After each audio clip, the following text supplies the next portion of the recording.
আপনারা দেখছেন যে আমাদের শ্বেতপত্র প্রস্তুত করার কাজ এগিয়ে যাচ্ছে এবং আজকে আমাদের মূল কাজটা ছিল যে তথ্য উপাত্তের সম্বন্ধে যেই ধরনের বিবেচনাগুলো আছে সেই বিবেচনাগুলো নিয়ে সরকারের ভিতরে যারা তথ্য উপাত্তকে সৃষ্টি করেন, পরিবেশন করেন, মূল্যায়ন করেন সেই সমস্ত ব্যক্তি প্রতিষ্ঠানের সাথে আলোচনা করার জন্য আজকে 24টি সরকারি বিভিন্ন মন্ত্রণালয় এবং প্রতিষ্ঠান আজকে উপস্থিত ছিলেন। তাদের সাথে আমরা খুবই খোলামেলাভাবে আলোচনা করেছি। আমাদের দিক থেকে যে সমস্ত চাহিদা আছে সেটা একদিকে যেমন হলো তথ্য উপাত্তের হালনাগাদ পরিস্থিতি কী আছে, ওনাদের কাছে এমন কিছু আছে কিনা যেগুলি ওনারা এতদিন প্রকাশ করতে পারেন নাই, এবং ওনারা যদি আগামী দিনে তথ্য উপাত্তকে আরও সঠিকভাবে দেওয়ার জন্য কি পদ্ধতি অবলম্বন করা যেতে পারে সেগুলি সম্বন্ধে কোনো পরামর্শ থাকে সেগুলি আমরা শুনেছি। বিশেষ করে আগামী বার্ষিক উন্নয়ন কর্মসূচিকে দিক নির্দেশনা দেওয়ার জন্য অথবা পঞ্চবার্ষিক পরিকল্পনার বাস্তবায়নের ক্ষেত্রে অগ্রগতি বা ঘাটতি কেন এরকম হচ্ছে ইত্যাদি বিষয়, এবং একই সাথে বিভিন্ন ধরনের যে চুক্তি হয়েছে দেশের, সেটা আপনি অভ্যন্তরীণভাবেই হোক, সেটা জ্বালানি ক্রয়ের ব্যাপারে হোক অথবা বৈদেশিক সম্পর্ক, বৈদেশিক ঋণ নেওয়ার ক্ষেত্রে হোক, সেগুলোর মূল চুক্তিগুলো দেখার সুযোগ কিভাবে হবে সেগুলি নিয়েও আমরা পর্যালোচনা করেছি। এবং আগামী দিনে ওনাদের মনে আরও যদি অন্যান্য আমাদের চাহিদাপত্র অনুযায়ী ওনারা লিখিতভাবে আমাদের পরিবেশন করবেন সেগুলি আমরা বিভিন্নভাবে ব্যবহার করব।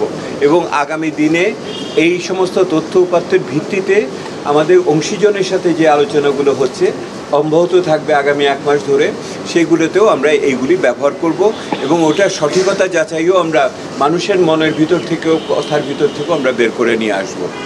আর জানানোর জন্য আপনাদের বলি, আজকে 3য় সভা হবে বিকালে, এবং সেখানে আমরা লেখার কাজকে কিভাবে আগাবো, আমরা লেখার দিকে এখন যাচ্ছি। আমাদের পরিকল্পনার কাজ শেষ হয়ে গেছে, আমরা এখন লেখার দিকে আগাচ্ছি এবং এর পাশাপাশি বিভিন্ন ধরনের অংশীজনের সাথে আলোচনা করব। আপনারা জেনে খুশি হবেন যে আমাদের আমরা উন্মুক্ত আহ্বান জানিয়েছিলাম জমা দেওয়ার জন্য নাগরিকদের বা সংশ্লিষ্ট ব্যক্তিদের, অত্যন্ত ভালো সাড়া পাওয়া গেছে। আমরা সেগুলিকে এখন নিজেদের ভিতরে পর্যালোচনা করে দেখছি এবং খুব দ্রুতই আমরা ঢাকার বাইরে অন্তত একাধিক স্থানে আমরা টাউন হল মিটিং করব, যাতে ঢাকার বাইরেও যে অংশীজন আছে তাদের মতামত আমরা পেতে পারি। আপনারা সাথে থাকবেন। আমি আপনাদের প্রথম দিন বলেছি না, রিপোর্টে কি থাকছে বা রিপোর্টে আমরা কিভাবে কি পেলাম এইটা বলার সময় এখনও আসে নাই। এটার জন্য একটু অপেক্ষা করতে হবে, কারণ একজন বললেই যে এটা সত্য হবে তারও তো কোনো কথা নাই, আমাদেরও তো ওগুলোকে মিলিয়ে টিলিয়ে দেখতে হবে। আমরা মোটা দাগে আইডেন্টিফাই করছি যে যেই সমস্ত প্রাক্কলনগুলো করা হয় সেই প্রাক্কলনগুলোর বস্তুগত ভিত্তি অত্যন্ত দুর্বল। অনেক সময় যারা প্রাক্কলন তৈরি করেছেন তারা অসহায় বোধ করেছেন, ওই প্রাক্কলন দিতে বাধ্য হয়েছেন। এই কথাটা অনেক বড়োভাবে এসে, ঠিক বললাম কিনা? এইটা একটা ওনাদের অসহায়ত্বটা ওনারা আজকে বলেছেন। এইটা না, বিবিএস এর সাথে জাতীয় জিডিপি নিয়ে বিকালে মিটিং করব।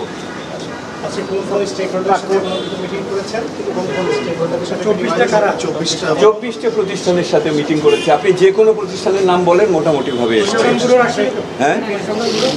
হ্যাঁ, পরিসংখ্যানগুলো তো অনেকভাবে আছে। আগামী বিকেলে তো পরিসংখ্যানগুলোর সাথে আমরা বোঝার জন্য আপনাদের বলি, তথ্য উপাত্তর এইখানেই শেষ হয় নাই, আমরা প্রাতিষ্ঠানিক পর্যায়ে করছি। বিকালবেলা আমরা মূলত 2টো তথ্য উপাত্ত নিয়ে আলোচনা করব। একটা হলো জাতীয় আয়ের প্রবৃদ্ধি হিসাব কিভাবে হয়েছিল, আর দ্বিতীয় হলো মূল্যস্ফীতির হিসাব কিভাবে হয়। এই 2টো বিষয়কে আমরা কি বলে এটাকে স্যাম্পল হিসেবে গভীরে যেয়ে দেখার সিদ্ধান্ত করেছি। মূল্যস্ফীতি এবং জাতীয় আয়, এই দুটোকে